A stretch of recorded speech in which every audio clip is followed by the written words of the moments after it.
Hello and welcome to Fortinac 8.3 Training, Session 8, Integration Suite. In this session, we will examine the Fortinac's integration capabilities using syslog and SNMP input. In this section, we will see how to build syslog and trap parsers so that we can have the Fortinac automatically generate events based upon input. So in the past, we've seen that events can become alarms and alarms can take actions. In this section, we're going to see how to take input from another device and have that input become an event trigger, so that anytime that input is received by the Fortinac, an event, a unique event to our environment, can be generated, and then that event can be mapped to an alarm, and that alarm can be mapped to an action, and the action could be end station specific.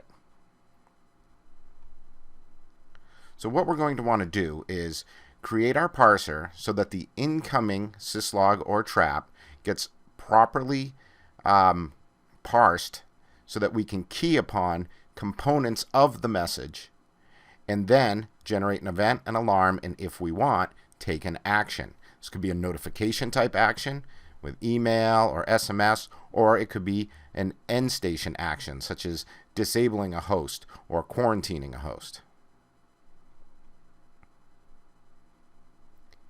First, we'll take a look how do we do this with syslog messages. So where we need to go is under the System menu, Settings, and then there's a System Communication folder on the left, and in that folder we will see an option for syslog files. And this is where we build our syslog parser. The requirements here are that the message portion of the syslog that's being received by the Fortinac is in CSV, CEF, or tag value format. And once we designate which format it's in, we are then going to do a mapping, column by column, or tag value mapping, so that the Fortinac knows how to cut that message up and then which pieces of that message are important.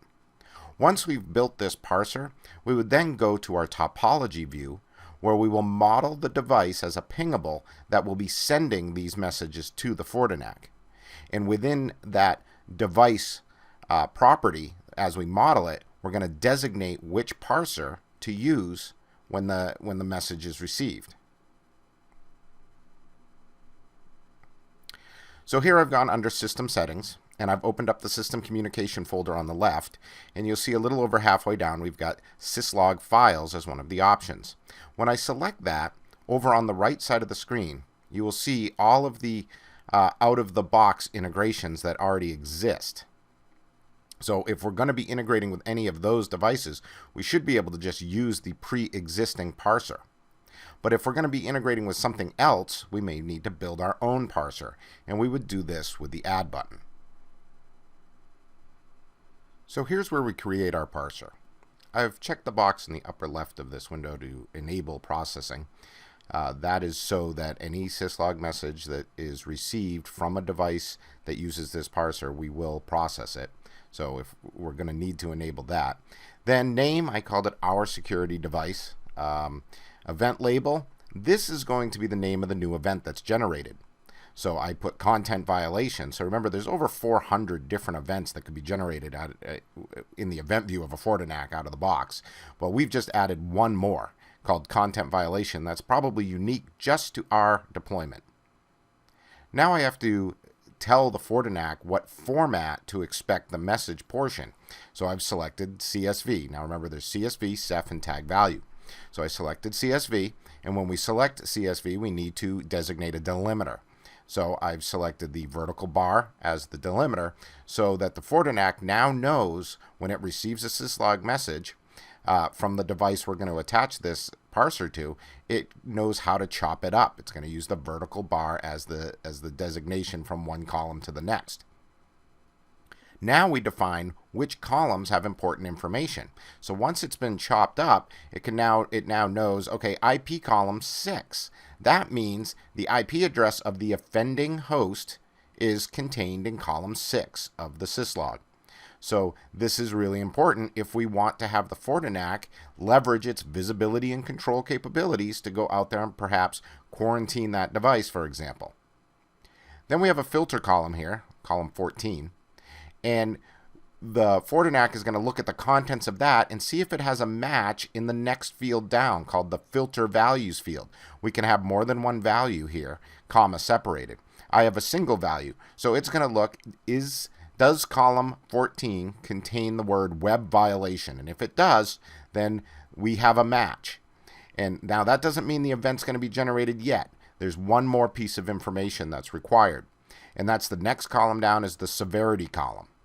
So the Fortinac's going to look into column 32 in the syslog message, and if it sees a 1, a 2, or a 3, those are just space separated, it's going to generate a content violation, that's our event label, low severity event, because column 32 had a low severity designator in it with a 1, a 2, or a 3. If we had a 4, 5, 6 in medium, and 7, 8, 9 or something in high, that would allow for content violation medium, content violation high. So we're really getting the ability to build have three different events occur. Then just below that field we have an event column, and you see I have a 6, 14. What I'm doing there is I'm building a variable index, and I'm saying that the information contained in column 6 is going to be represented in the following section as variable 0. And the information in column 14 is going to be represented in the following field as variable 1. Then in the event format field, and we could have as many of those comma separated out as we want, and in the event format field, I'm going to type the text that you're going to see in the event view when this event is generated. And I've used curly brackets to indicate my variables. So you'll see I have variable 0, which is going to be the contents of column 6, which is the IP address of the offender, has generated A, and then it's going to insert whatever the contents of column 14, which is variable 1. In this case, it would be column 14 is going to be web violation, but it could be many others. So once we've done this, and we've created our parser here, and we click OK, we can then go on with the second part of the integration. So here I've gone to my topology view, and I right-click on a container and select that I want to add a new pingable device. Now you'll see on the element tab here, add to container, the selected container security devices. So that's just a container I had built. And I gave this security device a name, R security device. I gave it an IP address, the physical address. I selected the device type that I want this to be represented as from the drop-down. And then as the selection for incoming events, I selected syslog because that's what this type of device sends to me is syslog. And once I select syslog here, I will have a drop down to the right of that where I designate the parser. So the Fortinac's like, okay, I know I'm going to receive syslog from this device, but how do I parse it and how do I find out if it's relevant and what's the important information within that syslog? And I select from this drop down the parser that I just created, content violation. There's some other fields we can fill in, but we're not going to talk about those at this moment. This is just for our integration using syslog. So from now on, when 192.168.102.6 sends a syslog message to the Fortinac, it's going to receive that message and it's going to parse it out and determine whether or not it needs to generate an event. And then we know that an event can become an alarm, and an alarm can become an action.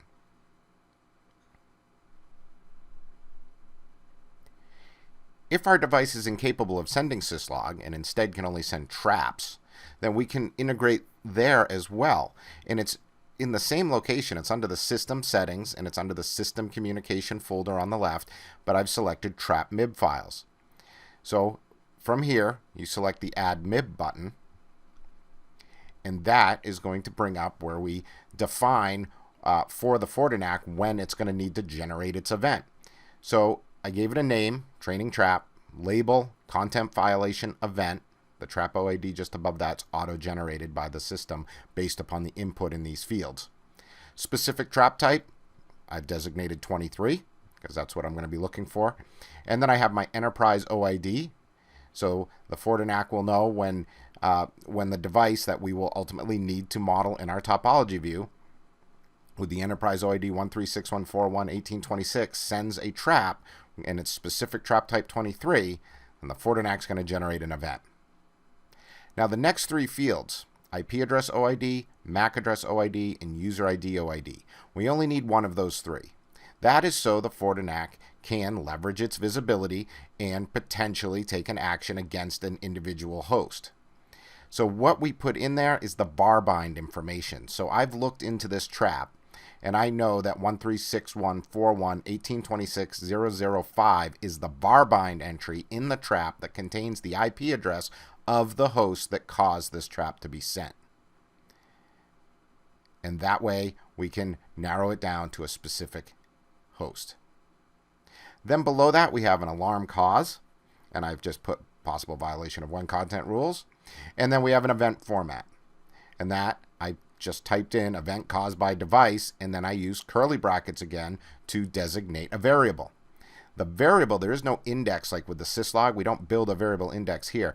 The index is essentially built for us within the trap.